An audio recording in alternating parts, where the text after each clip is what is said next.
beautifuls, this is Aromie here, and welcome back to Cinderella Phenomenon. So last episode, we are starting to not trust Fritz, and that's pretty horrible.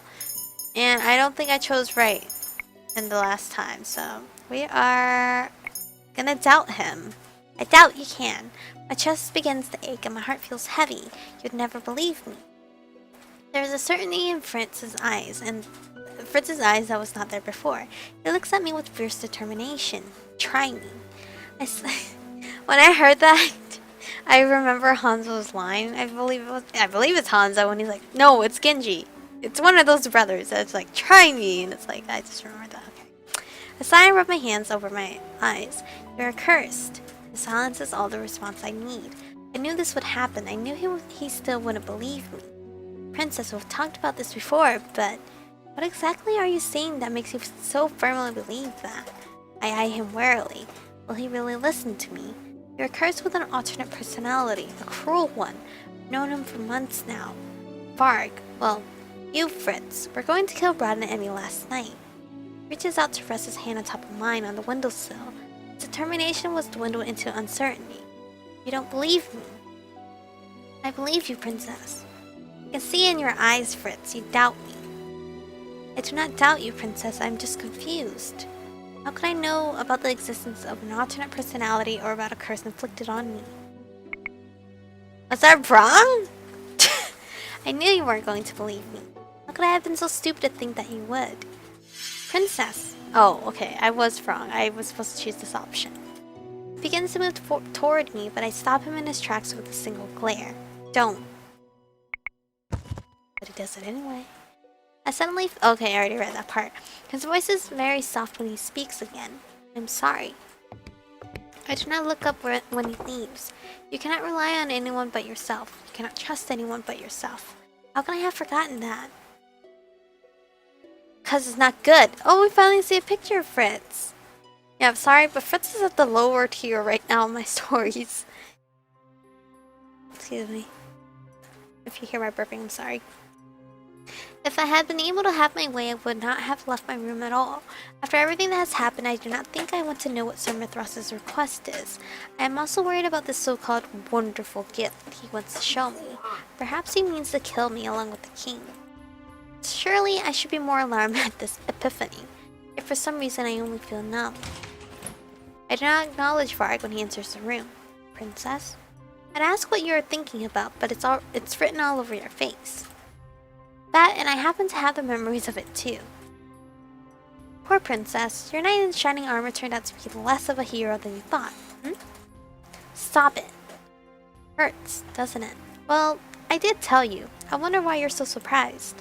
Varg, I think you're annoying our princess, Varg. Sir Mithras's presence for once is actually a relief. He bows to me, but I no longer believe the smile on his face. Princess, you have my utmost sincere thanks for agreeing to meet me at such late notice. What is it that you want to show me, Sir Mithras? Actually, answer me this first, as it has been troubling me for some time. Why do you want to kill the king? I see we have much to talk about. Let us walk and talk, if you do not mind. Sir Mithras looks at Varg. Do not disturb us, Varg. Varg disappears back into whatever shadow he'd emerged from as Sir Mithras and I make our way back into the hall. It seems my suspicions were correct. You did overhear Alcaster and I the other night, didn't you? Princess, I must assure you that I have nothing but your best wishes at heart. It is not I that wishes to remove your father from power. That is Sir Alcaster's desire. Is this what Jaren spoke of all those months ago? Did she discover Sir Alcaster's motives only to be discharged from the order as a result? Why did you agree to help him? I required Sir Alcaster's assistance for certain things. It was a mutually beneficial decision for both of us to work together. But do not worry, I never had any intention of going through with your father's murder. Is this why you were delaying him until after my birthday? Sir Mithras' smile is almost genuine.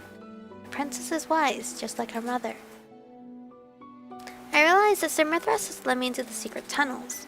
Where are you taking me now? My princess is also impatient, just like her mother. The impudence Yo, am I speaking another language now? Of this man. You said Varg answered to you, but he also carries out Sir Alcaster's order. It was Sir Alcaster's desire to take over Angeli as cleanly as he could. He sought to accomplish that by killing all those with claim to the throne, to rot an Emmy. But I was never going to let him kill you.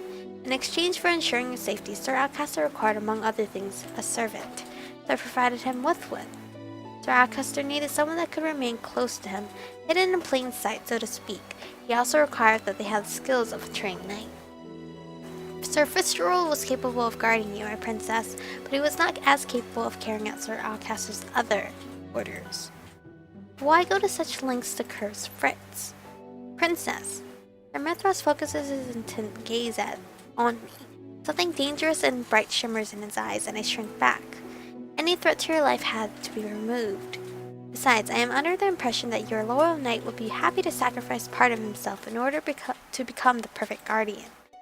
What do you gain from doing all of this? I require something from you, something only you can provide. It is something I had to wait for, as you need to be 18 in order to give it to me. I've been preparing this gift for you for a long time, my princess. It is the gift of resurrection. I will bring back the queen. What? Will you help me? Mother is dead, bro. Don't even. Mother is dead. Only in name. Mother has been dead for years. If she had been alive, I would have known. Your mother sustained great injuries during the Great War. She needed time to heal. Then where has she been? And why would she pretend to be dead? Why would she leave me alone? Your mother is sleeping and you're the only one that can wake her. Why me? A princess, you are heir to more than just the kingdom of Angeli. Queen Hildire was the bearer of the Crystallum Tenebarium, one of two Crystallum of Angeli. What? As her daughter, you are the next barrier. You are destined to be a great witch, just like your mother. My mother? A witch? Impossible! It is the truth. You were so young then, my princess, and the world was so cruel to you. Why do I not remember any of this? The Queen sought to protect you and shrouded your memories of the pain you suffer at the hands of humans. Is this why the people of Angeli despise and fear me? But once you turn 18, you will inherit the full abilities of the Tenebrarium barrier. With that power, we can revive your mother. Is this not what you've been dreaming of since you lost her? I dare not even dream this was possible. For so many years, all I wanted was for Mother to return to me. But now, no, I cannot falter. Mother was the only person I could trust. She is still the only person who loves me. I have made my decision. Tell me what I must do. Gosh darn it! Sir Mithras smiles and steps aside. Behind him is a large rusty door. Come with me. Into this rusty door? Oh, Mother is beautiful! Wow! So she was actually there. What happened to her when I did not revive her the whole time? Was she just stuck in here forever? What? Mother! She is still as beautiful as the day she became one with the Tenebrarium. Sir Mithras reverently strokes his hand across the Tenebrarium, as if caressing Mother's face.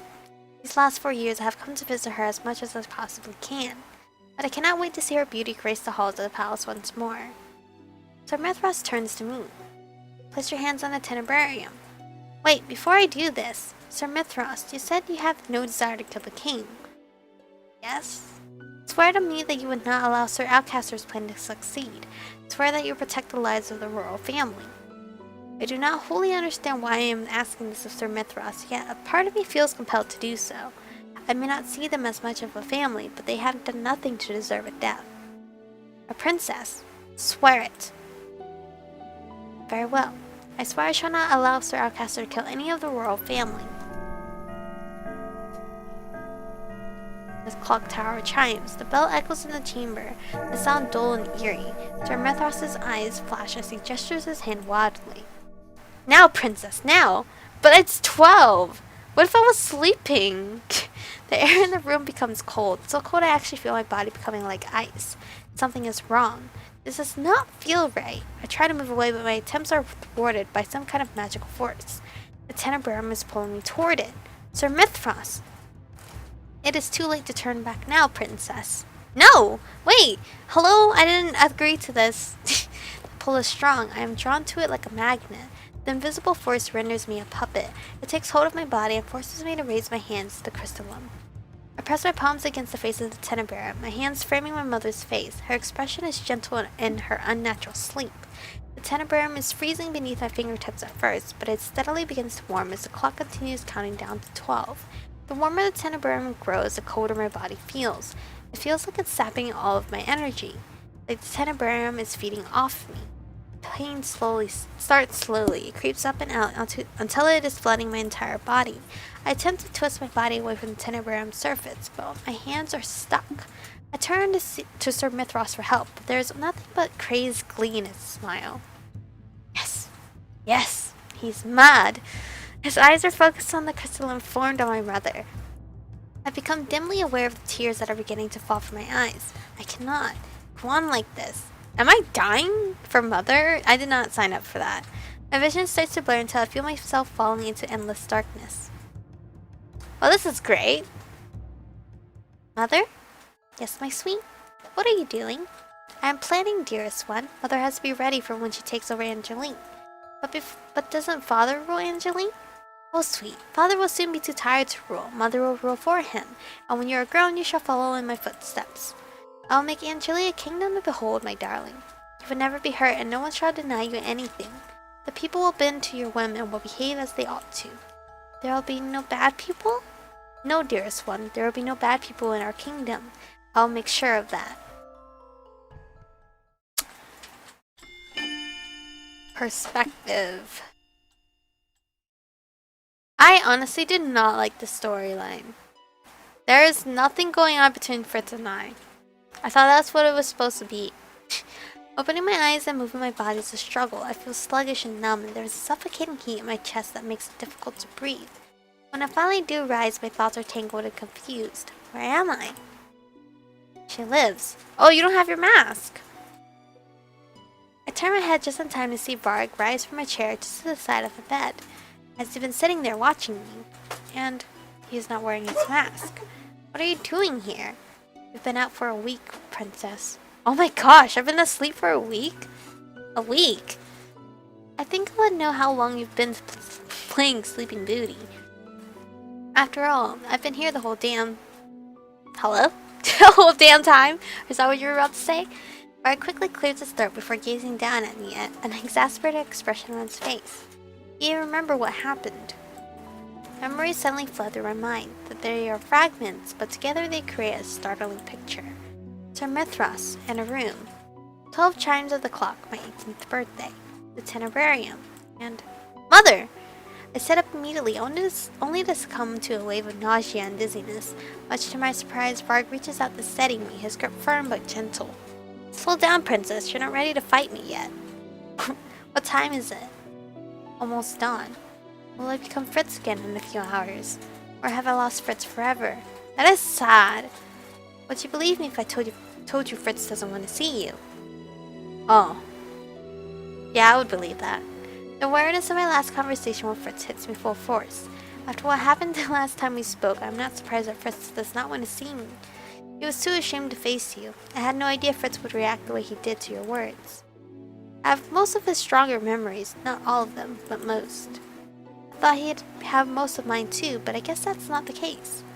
What memories do you have? That's none of your business. The expression on his face is clouded. For a few moments he is silent, thoughtful.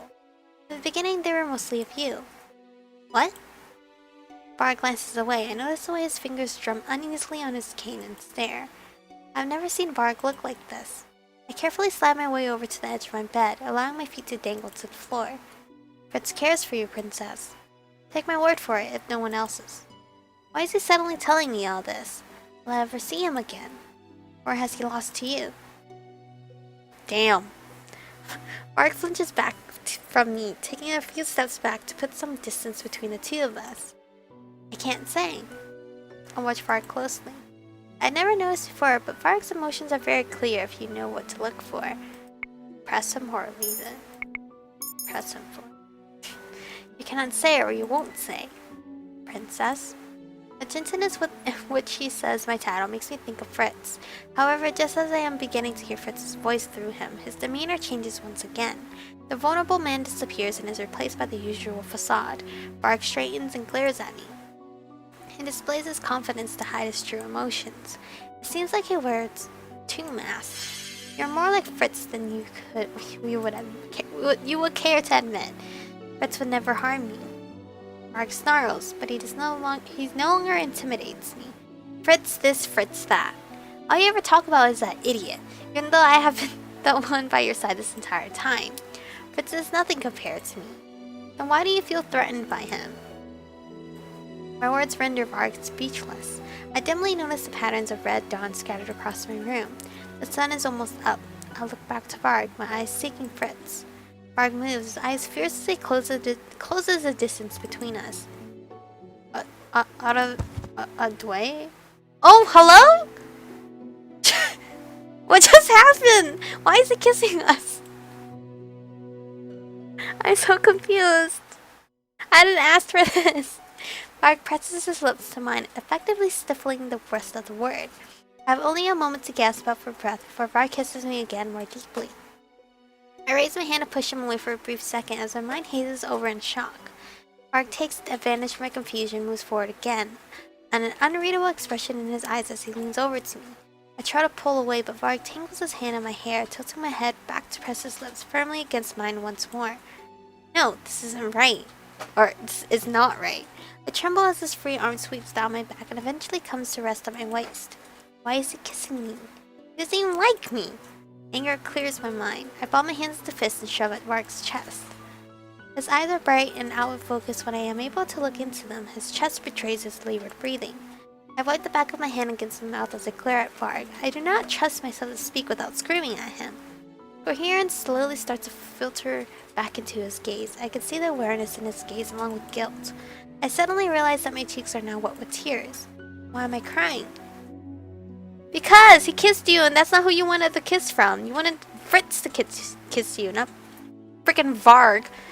Varg takes a step toward me, and though he does not utter a single word, I can see from his body language that he means to apologize. He reaches a hand out as if to touch my face. No! I move back and close my eyes. Otome? Otome? I don't know how to pronounce that word whatsoever. Chico? I open my eyes when I hear the familiar voice and watch as Fritz quickly rushes to my side and kneels in front of me. His hand cups my face as his thumbs brush against my cheeks, wiping away the tears that I cannot stop. What did he do, princess? Fritz! Oh, this is so sad. I feel suddenly overwhelmed, like there is too much whirling in my mind. I'm not sure how long we sit there together. It feels short, like a single moment, but it could have been an eternity. Sorry, princess. I shake my head in an attempt to clear my fractured thoughts. Wait, did I tell him? He can't beat himself up for it, though. Like, he can't go after Varg. Varg is in him. Fritz frowns, but the expression clears as he brushes my hair away from my face. His fingertips gently trace my cheek as he speaks. I felt as your night. I should never have left you alone that night. I could have stopped all of this from happening. All I have done is cause you pain, and this past week has been hell. I didn't know if you'd wake up or if I would be able to be with you when you did. He looks at me, his expression grim, and I wasn't there when you did. Varg was. You. Finally know about him? Fritz nods as he gives me a pained smile. No apology could ever be enough to excuse what I did to you. I doubted you that night because I thought what you were saying was impossible. I wondered how could I be cursed without knowing about it. But now, I hate myself for treating you the way I did. I must have put you through so much suffering because I did not believe you. I know I have never been worthy of you, but now I have betrayed the trust you had in me. He drops his hand and pulls away from me. I don't think I have the right to be called your knight. I reach out and grab his hand without thinking. Don't say that! Fritz looks at me in shock. His wide-eyed gaze only makes me feel embarrassed, and I had to focus to keep from floundering. After a long moment, Fritz managed to smile at me. It is small but genuine. I don't deserve your kindness. Kindness? Is that what this is? We sit together in silence for some time, enjoying each other's calming presence. My room is quiet as the sun steadily starts to rise. Do you know what has happened during the last week? I'm afraid not. I wasn't myself for most of it. He's fading even faster now, and just when I feel that I've truly started to know him. I've already told you before. Not before. I've already told you about the disappearance of the prince and the princess, but it seems like the queen has gone missing as well. Ophelia is missing? I can only hope that they made it out alive and that Rod led them back to the margin. There, they will be safe. I did not think I would ever trust anyone there, and I still don't, but Parfait said that the margin is a place evil cannot overtake, and whether or not Varg is truly evil, his mission is to kill them. I can at least be sure Parfait will protect them. King Gennaro is still here, but he's different. He is not himself. And what happened? It's your mother. Today you fainted the same morning your mother returned. Oh my god, my mother's alive now? I can only stare at Fritz in shock, knowing that what happened that night wasn't just a dream. Everyone in the castle is acting as if nothing is wrong. It's like the last 4 years haven't happened. But the instant I saw her, I recognized her. And after that, well, I don't remember what came next. My next conscious moment was today, when I saw you. Fritz raises his hand as if to touch my face, but he abruptly pulls it away. He flinches, then doubles over, his face contorting with pain. No, not now! I won't let you! His eyes are cloudy, his gaze turned inward. He's speaking to the other side of himself that I cannot see. I reach out to him and try to call him back. Fritz! Wait, but Fritz, don't leave, bro. We just met again.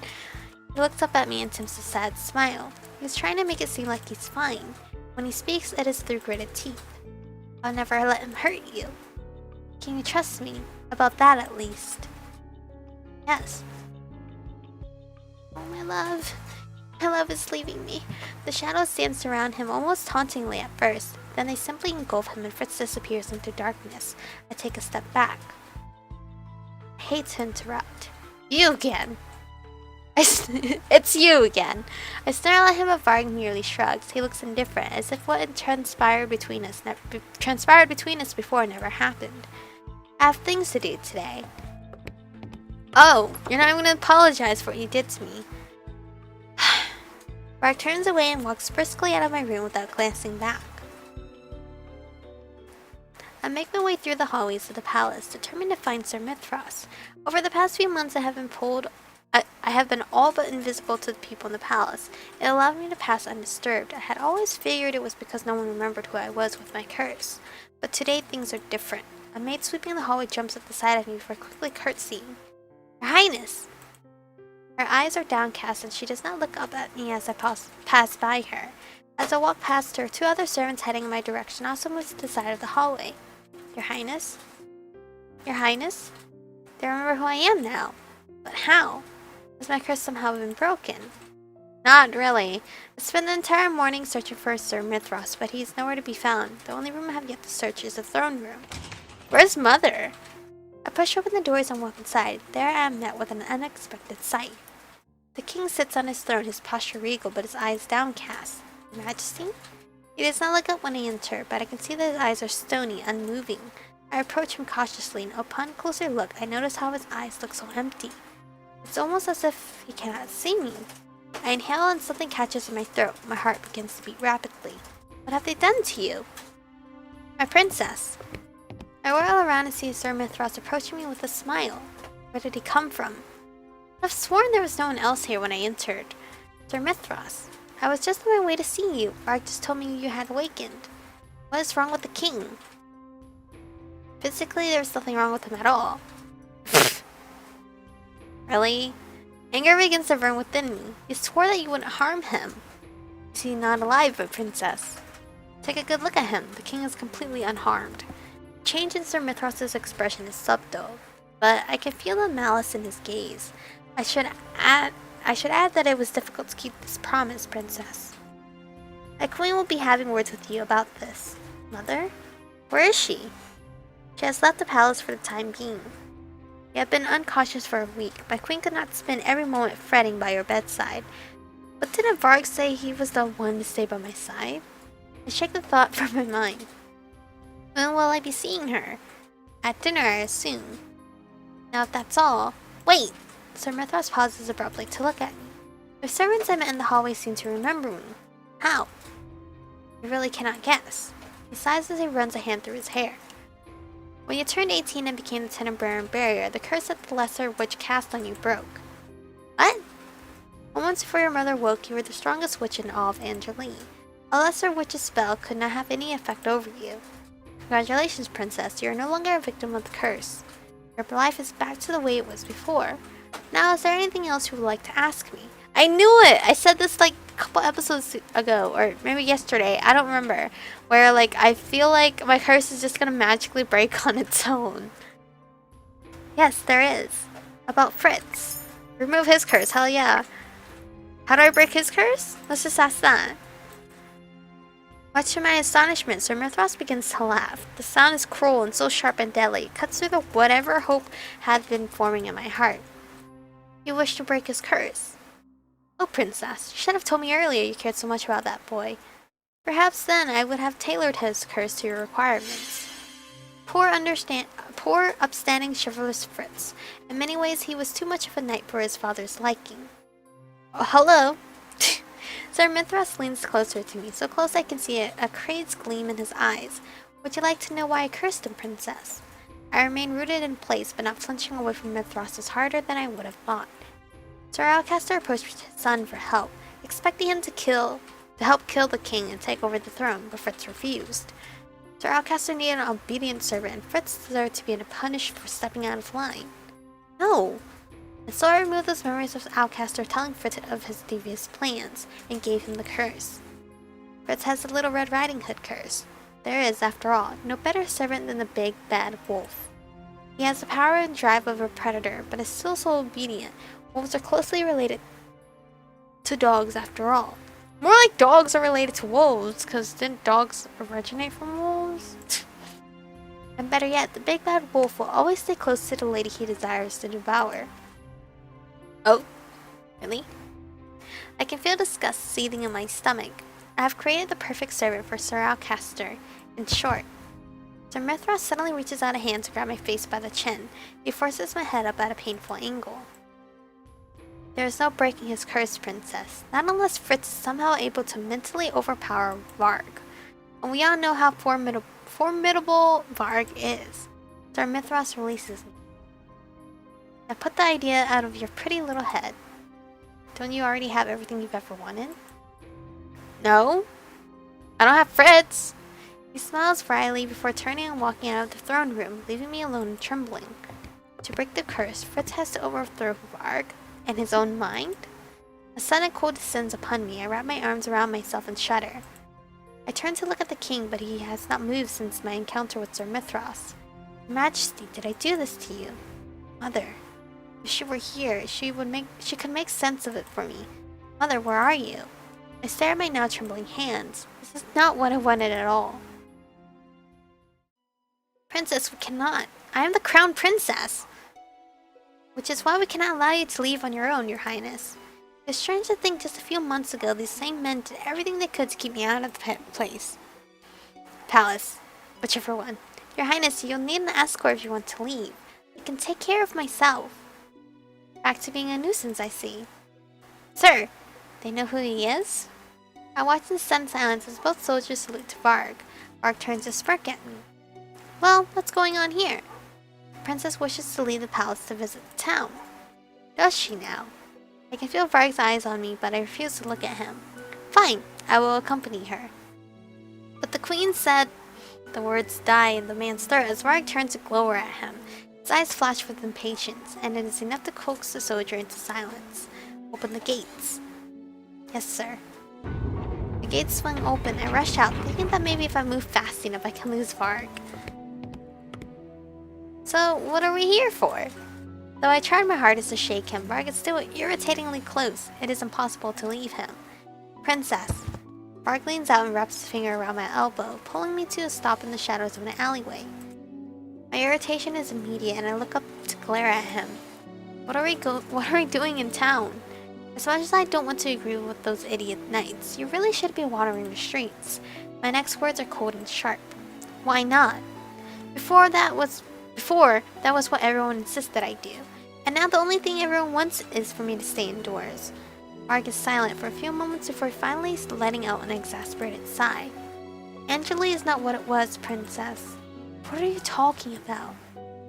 Varg places his hand on my shoulders and turns me so that I am looking out onto the streets. I'm not overly familiar with the kingdom, but even I can tell something is off. The shops that had once had colorful display windows are now empty. Their displays are dull or non-existent. The liveliness of the market stalls is all gone. It's all but gone. My gaze is drawn to the bakery shop that Fritz had taken me all those months ago. Its dim windows tell me that it is closed. There are so many different sweets here. Buy whatever you like. Are you certain? Absolutely. I know nothing makes you happier than a good pastry. How do you know that? Well, it's a knight's job to know these sort of things. Just how much do you know about me? Nothing that anyone else wouldn't know. What's my favorite color? Blue. My favorite flower? Lilies? I told you that these croissants were famous, right? Those are my favorite. I'll get a croissant then. And a custard Danish? I thought you liked those best. A croissant, of course, right away. Aww. An all too familiar ache beats within my chest. Has it been that long since that day? It's been quite a long time. I don't understand what's going on. It's already chapter 7. We don't have curses to break anymore. Now it's just basically to break Fritz's curse. Which is interesting, I guess. I'm just quite upset because all these chapters we're not really diving into our relationship with Fritz / Varg. We're not really. I mean, Varg is very... I believe Varg has love... He loves us as well. As much as, like, Fritz does. So it's kind of, like, torn. Two personalities loving the same person. But we actually love Fritz more than Varg. I'm sorry, Varg. If you were a totally different guy, I would totally go after you. Because I love that mysterious persona stuff. But that's where we're going to stop today. Things are a bit confusing. We have 3 more chapters to go if it's going to end on 10 chapters like everybody else. The story so far, I'm not really into it too much. Just because we're not having enough story development with Fritz. Which is the reason why I chose this route. And I'm not sure why this route was locked. Because I have high hopes when routes are locked. Because I'm assuming they are the best of the best. Like... They put a lot of development into it. I mean, they did put a lot of development into his story so far, but it's more of like the extra story, like the mind of like Mithras and Sir Alcaster and why they're throwing the kingdom over and stuff. But it's not really about Fritz, which makes me upset because that's why I was hyped up for this, and I'm not hyped. My heart's not moving compared to Rod's. But anyway, thank you guys for watching. Stay beautiful, and I'll see you guys in the next one.